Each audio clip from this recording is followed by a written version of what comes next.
Huwag puro sabi lang. Iba talaga kapag si Roxanne ang nag-handle. Yan ang sinasabi ng mga clients. Kasi si Roxanne and her husband run an events coordination and styling business, handling debut celebrations, corporate launches, and intimate weddings. And over the years, lumaki na rin yung negosyo nila. Nagkaroon sila ng in-house stylists, coordinator, and a logistics team. But even with a growing team, one thing never changed. Everything still revolved around Roxanne. Clients requested her personally. Siya ang final approval ng styling concepts. Siya ang tinitingnan kapag may creative decisions. Siya rin ang nag-check ng setup bago magsimula ang event. And honestly, magaling naman talaga siya.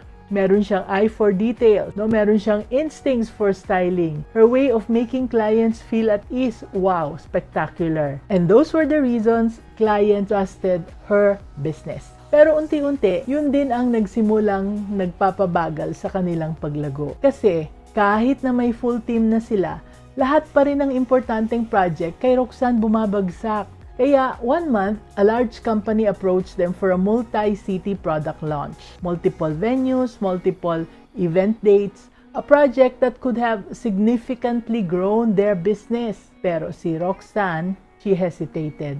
Alam niya that she could not personally oversee everything herself. Eventually, lumipat na lang yung client sa ibang events company at napaisip tuloy si Roxanne. Is my strength also becoming the limit of our business? Anak, eto yung lesson eh. Kapag puro sabi lang at walang system, talagang nakadepende pa rin ang business sa owner. Kaya i-document natin ang process so work can continue even without you. Kaya let's be business-minded, Pinoy.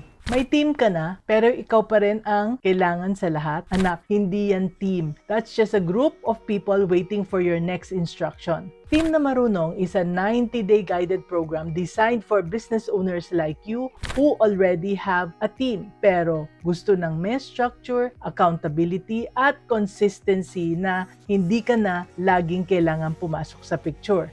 Week by week, you will build a team that is stable, proactive, at saka self-driven. Kahit wala ka sa tabi nila, hindi mo kailangan ng bagong team. Kailangan mo lang ng tamang sistema para sa team na meron ka na. Enroll now anak ha! The link is in the comment section.